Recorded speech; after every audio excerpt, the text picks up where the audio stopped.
Oi, preciosa, tudo bem com você? Hoje eu quero compartilhar com você como eu consegui organizar a minha vida financeira em 30 dias e voltar a dormir mais tranquila, a ter paz.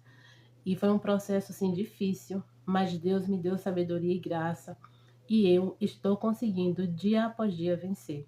E essa experiência eu tenho certeza que vai te ajudar também e você pode, a partir de agora, começar a aplicar. Há um tempo atrás, eu me sentia bem perdida em relação à minha vida financeira. Eu não sabia exatamente quanto estava gastando, para onde o dinheiro estava indo, por mais que eu fizesse o máximo de esforço para tudo dar certo, para me organizar financeiramente, sempre faltava dinheiro, sempre estava endividada. E eu me culpava, né? Porque eu queria ter uma certa estabilidade, mas não dava. O dinheiro era pouco e, além de tudo, eu não tinha uma boa administração financeira. E eu sempre fugia da responsabilidade de parar, sentar e fazer as contas de quanto eu precisava realmente poupar, economizar, para quitar algumas coisas e para ter uma vida mais equilibrada financeiramente falando. Eu confesso para você que foram dias bem difíceis, porque ainda que a gente esteja bem, quando a gente não está com as nossas finanças em ordem, a gente não fica bem. Porque um filho precisa de assistência, a gente precisa pagar as contas, vem uma necessidade, vem uma emergência. E quando a gente se percebe, está de mãos atadas, sem poder fazer nada pela nossa família. Eu tinha muito medo de falar sobre isso. Afinal, como uma mulher cristã, eu deveria apenas confiar em Deus, né? Mas algo mudou. Não a minha confiança em Deus, a minha confiança em Deus, que Ele é o Deus de provisão, continua a mesma e ainda maior. Depois que eu entendi alguns princípios essenciais para a minha vida financeira começar a andar. Me recordo de um dia que já estava se aproximando o vencimento de um boleto e eu estava orando: Senhor, entra com providência, eu preciso fazer um dinheiro para pagar aquela conta, ainda está faltando um valor aproximado de R$ 300. E eu orava, e vendo que eu não tinha o suficiente, meu coração disparou. Eu fiquei muito ansiosa. Eu me recordo que era final de ano, dezembro, época que as pessoas estão super animadas, que estão super com a adrenalina lá em cima para comprar, fazendo feira, comprando roupas, trocando presentes. E eu estava me sentindo uma fracassada financeiramente falando. Cheia de boletos para pagar juntamente com meu esposo, a conta zerada e eu só sabia orar. E muitas vezes nós chegamos até aquele questionamento: como eu posso estar servindo a Deus e preocupada com o dinheiro, preocupada com as contas? Mas é que na verdade estamos ainda na terra, né? E enquanto estamos aqui na terra, nós temos sim que pagar a conta, nós temos sim que andar certo. Já pensou? Você é serva de Deus e devendo a Deus e o mundo. É estreito, né? Devendo a Deus e o mundo. Você vai ao mercado, não tem condições de fazer uma feira digna. Chega o vencimento da conta de luz, da conta de água, você entra em desespero. Então é muito complicado. O nosso Deus, ele nos dá, através da oração, discernimento, estratégia, inteligência, sabedoria para agirmos com ordem e decência. Eu sempre falo, nosso Deus, o Deus Todo-Poderoso, ele é um Deus organizado. E ele não quer que os seus filhos vivam na miséria.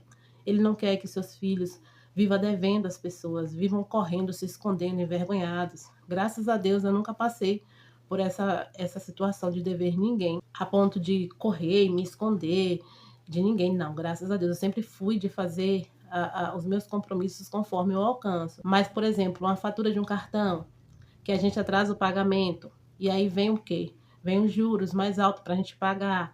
Então, isso para mim era desconfortável.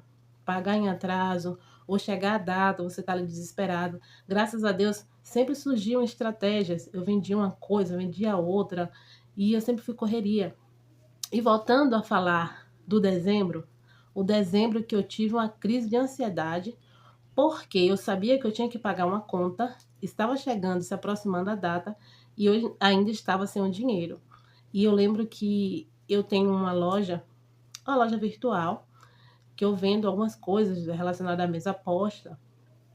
E eu falei, não, eu preciso divulgar esses kits de mesa aposta, porque agora é dezembro e as pessoas vão querer, e eu preciso vender. Mas daí eu não tinha sequer R$ 10 disponível para eu rodar um tráfego ali mesmo, na minha cidade local e alcançar pessoas. Eu estava muito, muito, muito apertada e R$ 10 que eu rodasse tráfego ia me fazer falta. E ali eu fiquei muito preocupada. Coloquei no Marketplace do Facebook as fotos dos kits que eu tinha feito de mesa aposta. E aí começaram a aparecer pessoas se interessando. Eu fiz um valor bem acessível, gente. Eu lembro que no desespero, as pessoas perguntavam o valor e eu no desespero querendo vender, eu começava a baixar o valor e os kits que eu via que dava para baixar um pouquinho mais, eu baixava e vendia, porque eu queria ali juntar aquele valor para pagar aquela conta. Eu sabia que minha mercadoria tinha valor, que eu não poderia desmerecer meu trabalho, eu tinha toda essa consciência, mas o desespero me fez eu agir por impulso. E eu me lembro que eu fiz uma oferta muito assim repentina, muito impulsiva, e muitas pessoas compraram naquele dia no Facebook, no Marketplace, por conta dessa oferta que eu fiz. E ainda, o negócio era tão estreito que eu coloquei as fotos no Marketplace e o meu esposo que tinha que ir entregar, né? Porque minha casa ficava numa região um pouco mais deslocada. Às vezes eu marcava ali no centro da cidade, em algum lugar, para a pessoa fazer a retirada. E às vezes meu esposo, ele se disponibilizava para entregar. E o lugar era muito longe, ou seja, a gente também gastava gasolina. Então, muita coisa que a gente fazia não tinha um certo planejamento. E isso comprometia a nossa renda, porque de alguma forma gastava gasolina, eu fiz a venda, vendi mais barato, não tive tanta lucratividade. Meu esposo queimou gasolina para fazer as entregas, mas o desespero de não ter uma vida estável e de estar com o boleto chegando a data de pagamento nos fez vender, fazer uma promoção, uma super oferta e vender logo para a gente adquirir o dinheiro. E pasmem, vendemos bastante e ainda ultrapassamos, né, a meta que nós estávamos ali almejando. Então, o boleto foi pago e graças a Deus eu fiquei aliviada. Depois surgiu uma outra emergência. Eu falei, meu Deus do céu, quando a gente está vivendo uma situação financeira difícil, é problema em cima de problema. E eu falei, Deus, chega aqui, pai, me ajuda, eu não aguento mais. A gente terminou de correr, fazer a correria para pagar um boleto. E agora, menino adoece, tem que comprar remédio, e foi uma situação difícil. E eu lembro que eu falei, já sei, a solução é postar lá no Marketplace. E comecei postando, e daí apareceram mais pessoas e eu fiz mais promoções ainda. E aí eu vendi.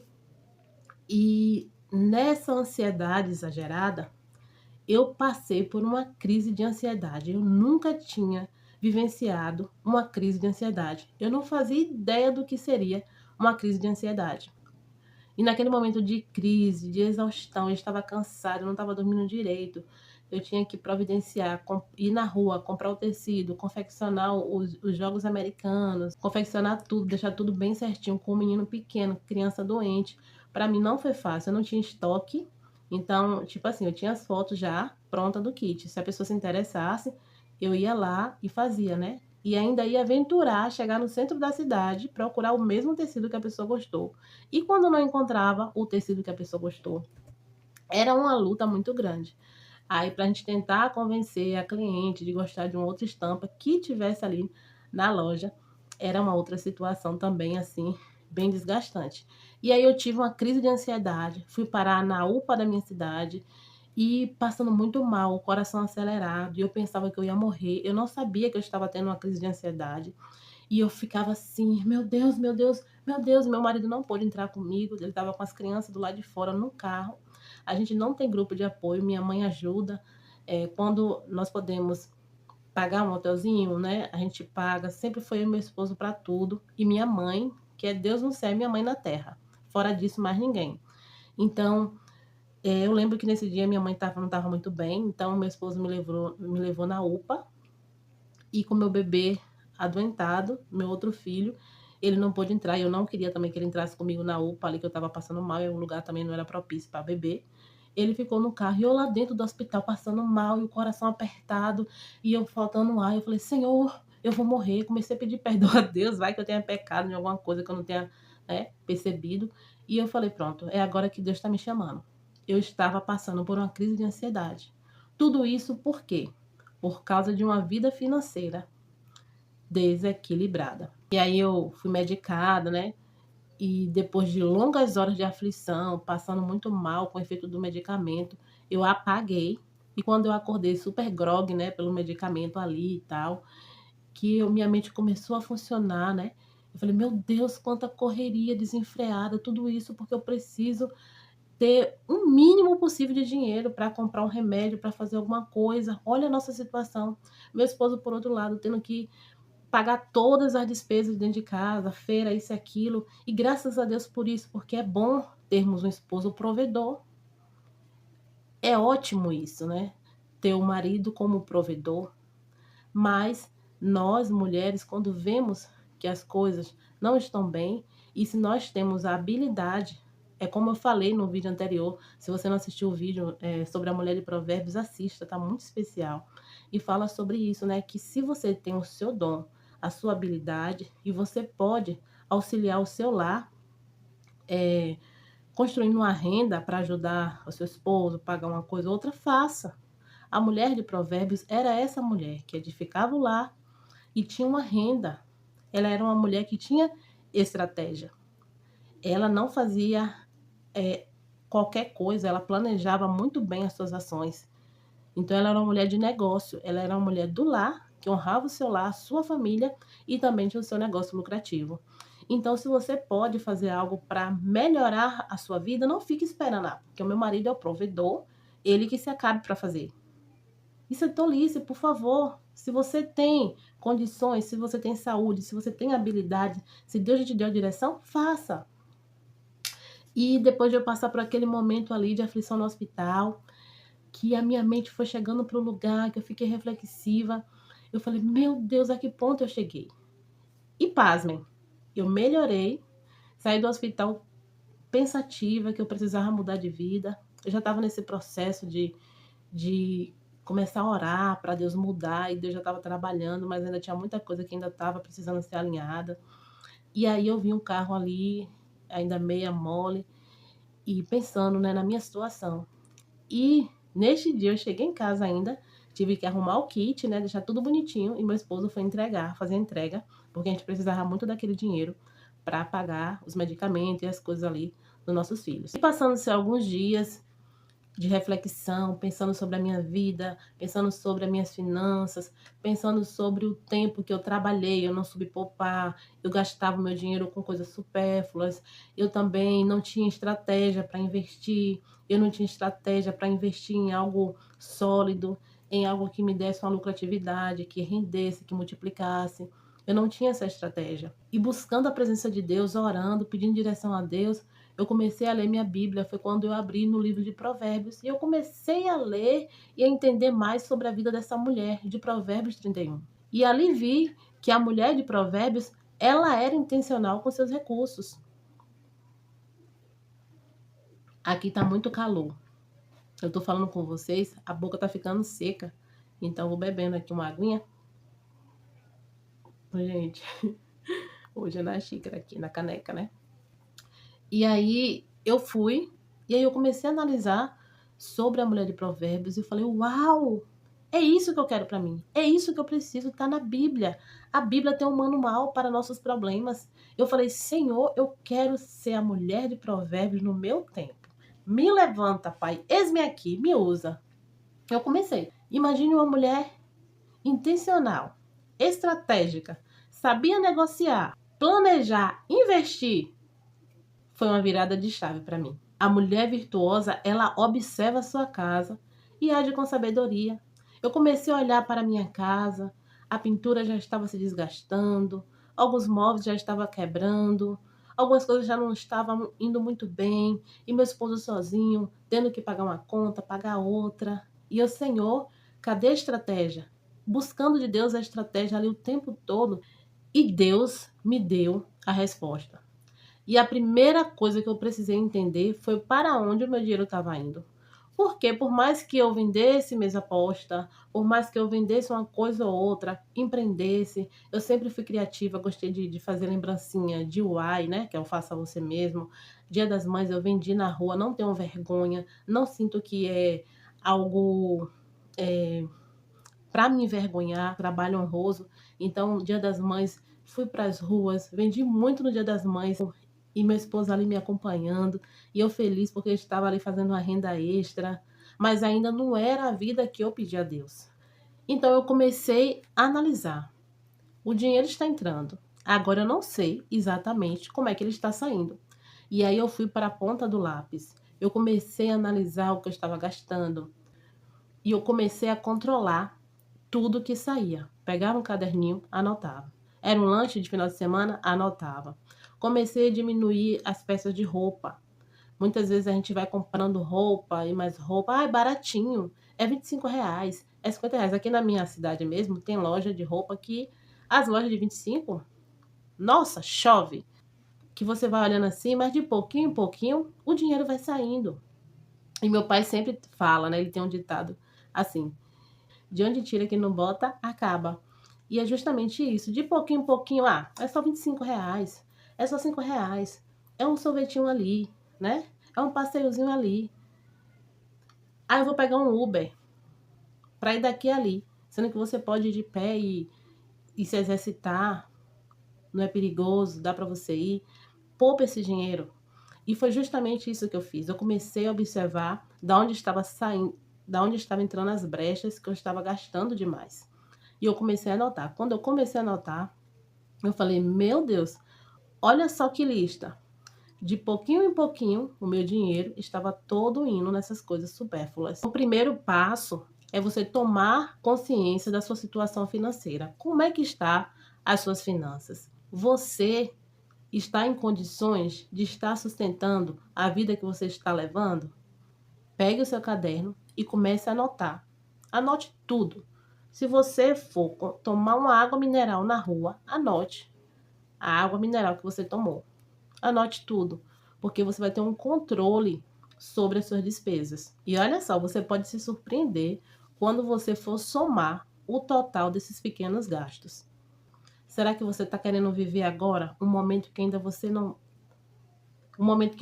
pode sustentar? É hora de refletir sobre isso. E o segundo passo é criar um orçamento sem sofrimento. E aqui não tem segredo complicado, só é você pensar assim: se Deus me deu o recurso, a minha missão é administrar com fidelidade. Você conhece a técnica 70, 20, 10? Eu vou ensinar agora para você. Funciona basicamente assim: 70% você destina para as despesas diárias, como alimentação, água, luz, as necessidades básicas que você tem, que são inevitáveis. 20% você deixa lá separadinho para investimentos e emergência. E é bom pensar nas emergências, porque sempre elas ocorrem. Então, sempre deixe um fundo de caixa lá separadinho para emergência. Se eu tivesse guardado um fundo de caixa quando o meu filho adoeceu, que a gente precisou comprar remédio, que a gente precisou fazer as correrias para dar assistência a ele, eu não tinha passado pelo que eu passei, a ponto de trabalhar tanto para fazer vendas e ter uma crise de ansiedade que tirou a nossa paz. E reserve 10% para generosidades e dízimos. Se você devolve a parte do Senhor, é os 10%. Você separa os 10% que é do Senhor e as outras partes, né, que você gosta. Sempre tem, talvez você queira ajudar alguém ou tem algum projeto, alguém da família, não sei exatamente. Tira os 10%. Desse 10%, né, você vai tirar para o dízimo e também para as suas generosidades. Quando eu comecei a fazer isso, gente, a minha ansiedade diminuiu, porque eu sabia exatamente como eu usar o meu dinheiro sem culpa. Eu sabia que eu estava gerenciando e dividindo as fatias certas para as minhas responsabilidades diárias. Nada de sair por aí gastando sem responsabilidade e depois orar: Senhor, entra com providência.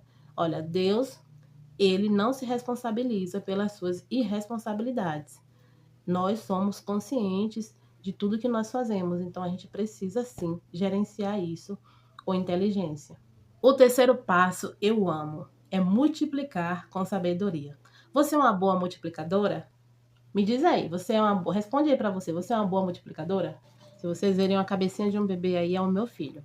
E Provérbios 31:16, ele tá dizendo: eu, mamãe, é você. Provérbios 31:16 diz que a mulher virtuosa, ela examina uma propriedade e adquire. Ou seja, ela pensa no futuro da sua família. Ela faz uma escolha inteligente. Imagine você ter a sua família, os seus filhos, e você saber que você está tendo uma ação com sabedoria, pensando no futuro, no bem-estar da sua família. Não tem coisa melhor. Quando a gente trabalha, quando a gente equilibra, quando a gente guarda e sabe isso aqui, eu estou equilibrando para o bem-estar da minha família. Isso significa que você pode investir, empreender e criar novas fontes de renda e sem medo. Por exemplo, esse aqui é o meu caderno onde eu anoto as despesas diárias, onde eu faço toda a cotação. E tá sempre aqui, ó, reunido em um só lugar. E não precisa ser exatamente uma agenda só para isso, né? Você pode criar o seu caderninho de controle e dá tudo certo, né? Então, aqui foi até do ano passado, olha. E aí eu peguei para utilizar e eu faço tudo bem organizadinho, colocando tópico por tópico. E isso me ajuda muito. Quando eu estou um pouco perdida, eu venho aqui no caderno, pego o caderno e começo a olhar. Se você aplicar esses princípios por 30 dias, tenha certeza, você vai sentir a diferença. Sua relação com o dinheiro vai mudar e, com certeza, consequentemente, você terá mais paz. E se você quiser aprender mais sobre como organizar suas finanças e até mesmo criar novas fontes de renda, com propósito, dentro do seu chamado, com as suas habilidades, dentro daquilo que Deus te entregou, te confiou, me siga aqui nesse canal. Ative as notificações para não perder nenhum vídeo novo. Eu quero trazer mais conteúdos desses. Fiquem com Deus e até o próximo vídeo. Tchau, tchau.